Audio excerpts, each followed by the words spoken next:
This channel does not promote any violent, harmful, or illegal activities. All content provided by this channel is meant for an education purpose only.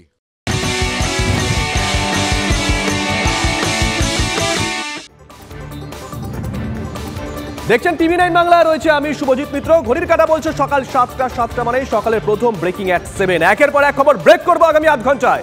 আর এই মুহূর্তে সব থেকে বড় খবরের দিকে নজর রাখতেই হচ্ছে আপ হাওড়া মুম্বাই মেলের কাপলিং খুলে বিপত্তি।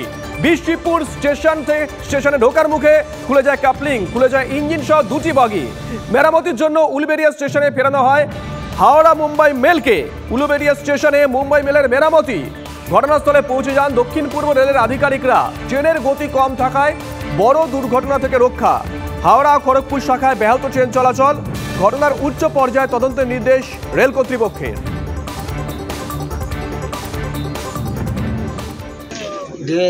বিরসিপুর উলবেড়ার মিডিলে কবলিং খুলে ফার্স্ট এসি আর ডিজি ইঞ্জিন চলে গেছে আগে হাফ কিলোমিটার। দুর্ঘটনার হাত থেকে বেঁচে গেছে প্যাসেঞ্জার প্লাস আমরা। কেউ আহত হয়েছে এখন? না না না, সেরকম কিছু হয়নি।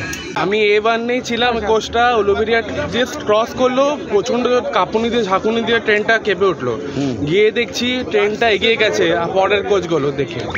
আর যারা কিছু হয়নি সেরকম কিছু ড্যামেজ, কিন্তু যারা বড় সড়ো একটা বিপদ হতে পারে। কতগুলো বগি ছেড়ে গেছিল?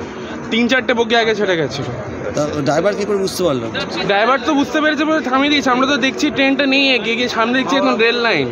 আমাদের কোচটা পরে কোচ ছিল, কোনো কোচই ছিল না সামনে। কটা কোচ ছিল তখন? 2-3টে কোচ এগিয়ে গেছিল। আরো একটা বড় খবর, হাসপাতালের অ্যাম্বুলেন্স খারাপ, তার জন্য বেঘরে মৃত্যুর অভিযোগ উঠল আলিপুরদুয়ারে বীরপাড়ায়। বাড়িতেই মৃত্যু হয় বন্ধ চা বাগানের শ্রমিক সুশীল ওরাওয়ের। মৃতের পরিবার দাবি করছে বীরপাড়া হাসপাতালে ফোন করলেও জানানো হয় অ্যাম্বুলেন্স খারাপ। অ্যাম্বুলেন্স না পাওয়ার অভিযোগ মৃতের পরিবারের তরফ থেকে। তবে এ নিয়ে এখনো পর্যন্ত কোনো মন্তব্য করতে চাননি হাসপাতালের সুপার।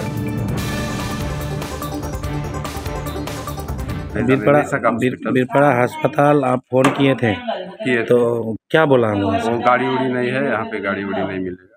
नहीं मिलेगा। अच्छा, अगर बीरपाड़ा वहाँ से गाड़ी आता तो बच जाता? बीरपाड़ा से गाड़ी आता तो बच जाता। अस्पताल ले जाने के जोगाजोग किया गाड़ी के लिए, तो गाड़ी खराब है बोल के बोला हूँ। अच्छा, जैसे 3 बजे जैसे 3 बजे जैसे? हाँ, गाड़ी मिलने से बाज भी सकता। জগৎবল্লভপুরে পঞ্চায়েত সদস্যের অস্বাভাবিক মৃত্যু। তৃণমূলের সদস্য মৌসুমী পালের ঝুলন্ত দেহ উদ্ধার হয়েছে। পঞ্চায়েত সদস্যের মৃত্যুতে কাজ করায় স্থানীয় তৃণমূল নেতা গৌতম বেরার বিরুদ্ধে আত্মহত্যায় প্ররোচনা দেওয়ার অভিযোগ মৃতের পরিবারের তরফ থেকে। তৃণমূল নেতা জোড়া প্রতিশ্রুতি ভঙ্গের অভিযোগও রয়েছে। মৃতের পরিবার দাবি করছে মৌসুমীকে প্রদান করার প্রতিশ্রুতি এবং বিয়ের আশ্বাস দিয়েছিলেন গৌতম। পঞ্চায়েত সদস্যের মৃত্যুর পর থেকে খোঁজ নেই তৃণমূল নেতার। সম্পর্কের কথা মেনে নিলেও ছেলে জড়িত থাকার কথা মানতে নারাজ তৃণমূল নেতার বাবা। ওই গৌতম বেরার সঙ্গে ভালোবাসা ছিল, সে এমন চটেছে, দেহ রেখেছে। আমাদেরকে কাউকে কিচ্ছু বলতে দেয় না, দেখতেও দেয় না, আমরা কিচ্ছু জানি না এ বিষয়ে। গৌতম বেরাটা কে? সে ওই অঞ্চলের প্রধান ছিল। এটা কিন্তু অবিশ্বাস্য। ছেলে কখনো বলতে পারে যে এরকম মৌসুমী পাল মারা গেছে, আপনি দরজা খুলে, এরকম বলতে অবিশ্বাস্য। আমার এটা মনে হয় না, বিশ্বাস হয় না। তবে ওনারা অনেক কিছু বলবেন এখন, যেহেতু সে মারা গেছেন। তা আমার এখানে বলার কিছু নেই। আমি এই ব্যাপারটা কি করে কি বলবো। বিয়ে হবে জানি, মাঘ মাসে বিয়ে হবে, তার জন্য অনেক কিছু অ্যারেঞ্জমেন্ট। এই যে একটা প্রাণ হারালো, হ্যাঁ, আপনার ছেলের নামে অভিযোগ হচ্ছে, আপনি তো গার্জিয়ান, বাবা হিসেবে কি বলেন? বাবা হিসাবে বলতে গেলে ওদের তো বিয়ে হওয়ার কথা, মাঘ মাসে ফাইনাল বিয়ে হবে। সেখানে কি করে একটা অপ্রত্যাশিতভাবে এইভাবে দুর্ঘটনা ঘটালো, আমি সেইটাও নিশ্চিত আমি বিশ্বাস করতে পারছি। চলুন একটু ধূপগুড়িতে নিয়ে যাই। ধূপগুড়িতে আদিবাসী মহিলাকে গণধর্ষণের অভিযোগ। পুলিশ 3 জনকে গ্রেপ্তার করলেও আইন শৃঙ্খলা এবং নারী নিরাপত্তা নিয়ে সরব হয়েছেন বিরোধীরা। ঠিক কি ঘটেছে দেখাবো 1 মিনিটে। ফের নারী নির্যাতনের অভিযোগ। এবার ধূপগুড়ির আংরা ভাষা প্রধানপাড়া এলাকায় অভিযোগ, 13ই ডিসেম্বর নির্যাতনের শিকার আদিবাসী বিধবা মহিলা। ধারালো অস্ত্র দেখিয়ে বাড়ি থেকে তুলে নিয়ে যায় অভিযুক্তরা। এরপর গণধর্ষণ করা হয় বলে অভিযোগ। বৃহস্পতিবার ধূপগুড়ি থানায় লিখিত অভিযোগ দায়ের। আমরা চাই কি পুলিশ ভালো করে তদন্ত করুক, আর যারা দোষী যারা এই এই কাজটা করেছে ওদের যেন কোড়া থেকে কোড়া যেন ওরা সোজা পায়। মানুষ সমাজে এটা মেনে নেওয়ার মতন জায়গা নেই। তা যেহেতু 4 জনের মধ্যে যুক্ত আছে, আমাদের কাছে খবর আছে 3 জন তো ইতিমধ্যে অ্যারেস্ট হয়েছে, আরেকজনকে পুলিশ খুঁজছে, এও অ্যারেস্ট হবে। আমরা চাই উপযুক্ত শাস্তি হোক। যারা ধর্ষণ করছে তাদেরকে 1 মাসের মধ্যে বিচার করে ফাঁসির কাঠে ঝুলে দেওয়া উচিত। কিন্তু পশ্চিমবঙ্গে আজ আইনের শাসন নেই, শাসকের আইন চলছে। অভিযোগ পেয়েই 3 জনকে গ্রেপ্তার করেছে পুলিশ। রনি চৌধুরীর রিপোর্ট, TV9 বাংলা। উত্তর থেকে দক্ষিণে ফিরেই ভাঙড় ফের উত্তেজনা, তবে রাজনৈতিক কারণে নয়, এবার জমি দখলের অভিযোগে। আরো ভালো করে বললে ভাঙড়ের সরকারি জমি দখলের অভিযোগ কাইজার আহমেদের বিরুদ্ধে। সরব এলাকাবাসী। সেচ দপ্তরের জায়গা দখলের অভিযোগে ভাঙড়ে উত্তেজনা, গ্রামবাসীদের বিক্ষোভের মুখে তৃণমূল নেতা কাইজার আহমেদ। সরকারি জমি দখল। ভাঙড় 2 ব্লক পাঁচগাছিয়া পালপাড়ায় সেচ দপ্তরের খালপাড়ে প্রায় 3 একর খাস জমি রয়েছে। অভিযোগ সেই জমি অবৈধভাবে দখল করা হচ্ছে। সেচ দপ্তরের জায়গা হিসেবে ছোটবেলা থেকে আমাদের কাছে সেই নলেজই রয়েছে। এবার এটা যে হঠাৎ করে কবে কে কি প্ল্যান করে এই জায়গা যে অন্য লোকের হস্তান্তর হচ্ছে সেটা কি করে জানবে, সেটা তো সরকার জানবে। এলাকাবাসীর দাবি, জলাশয় ভরাট করে অবৈধ নির্মাণ চলছে, এমনকি স্থানীয় ক্লাবের জায়গাও দখল করা হয়েছে। আর কাঠগড়ায় ভাঙড়ের তৃণমূল নেতা কাইজার আহমেদ। আমরা ছোটবেলা থেকে দেখে আসছি এই জায়গাটা একরকম ক্যানেল বা সেচ দপ্তরে। এখানে আমরা বাচ্চারা আনন্দ করি, ব্লাড ডোনেশন ক্যাম্প, লক্ষ্মী পূজা, বেলতলার পূজা, দুর্গা পুজো 5-6 দিন 1 সপ্তাহ আমরা আনন্দ করি।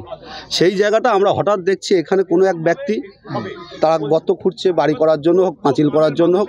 এখন আমাদের এখানকার নেতা আছে, আমরা অনলাইনে দেখতে পাচ্ছি কাইজার আহমেদ এবং যারা কিনছে তাদের নামে রেকর্ড আছে। শুক্রবার ঘটনাস্থলে তৃণমূল নেতা পৌঁছতেই জমি দখলের অভিযোগে বিক্ষোভ দেখান এলাকাবাসী। যদিও সরকারি জমি দখলের অভিযোগ মানতে নারাজ কাইজার। তার পাল্টা দাবি, এই জায়গাটা আমি 2008 সালে কিনি, ঠিক আছে, এবং জায়গার LR RS রেকর্ড সব আমাদের নামই রয়েছে। পুরো জায়গাটা আপনারা নেন, প্রায় 10 শতক মতো জায়গা এতে প্রায় ছাড়া হয়ে যাচ্ছে ওদের পুজো অর্চনা আর নানান কিছু করার জন্য। এইটুকু বাস। সূত্রের খবর, ইতিমধ্যেই সরকারি জমি দখল নিয়ে সরব হয়েছেন ক্যানাল ডিপার্টমেন্টের অ্যাসিস্ট্যান্ট ইঞ্জিনিয়ার। তিনি ভাঙড় 2 ব্লকের বিডিও ও কাশীপুর থানার ওসিকে চিঠি দিয়েছেন বলেও খবর।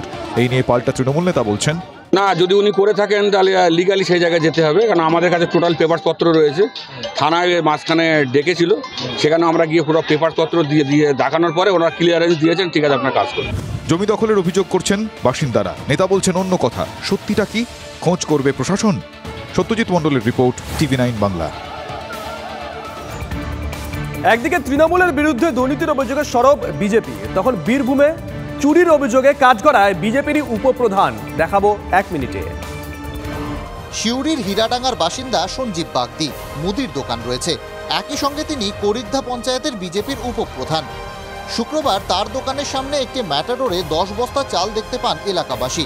তৃণমূলের অভিযোগ, দোকানের পাশেই FCI এর গোডাউন, সেখান থেকেই চাল চুরি করে বিক্রির অভিযোগ সঞ্জীব বাগদির বিরুদ্ধে। পাশে FCI গোডাউন, এখানে FCI থেকে প্রচুর মাল চুরি করছে ড্রাইভার খালাসিরা, সেই মালটা উনি দীর্ঘদিন ধরে অফিস করছেন। অনেকে চাল ডাল 2-5 কিলো করে চাল দিয়ে যায়, দিয়ে গিয়ে নটকন নেয়। তো এমনি করে আমি প্রায় 15-20 দিন ধরে আমি এগুলো কালেক্ট করেছিলাম। বিচতে যাচ্ছিলাম একটা গাড়ি ভাড়া করে, তো স্থানীয় কিছু তৃণমূল নেতারা এসে আমাকে এখানে 2 ঘন্টা ধরে শুধু আটকে দিল। তৃণমূলের অভিযোগ নিয়ে গ্রামবাসীরা যদিও বলছেন, আমরা 12টা ফ্যামিলি, আমাদের যখন ওগুলো মানে পয়সা খুব টান থাকে তখন আমরা দোকানে দিয়ে চলে আসি, না আমরা পয়সা নিয়ে, আমরা গরিব মানুষ। চালের বস্তা ও গাড়িটি বাজেয়াপ্ত করে তদন্ত করছে পুলিশ। হিমাদ্রি মণ্ডলের রিপোর্ট, TV9 বাংলা।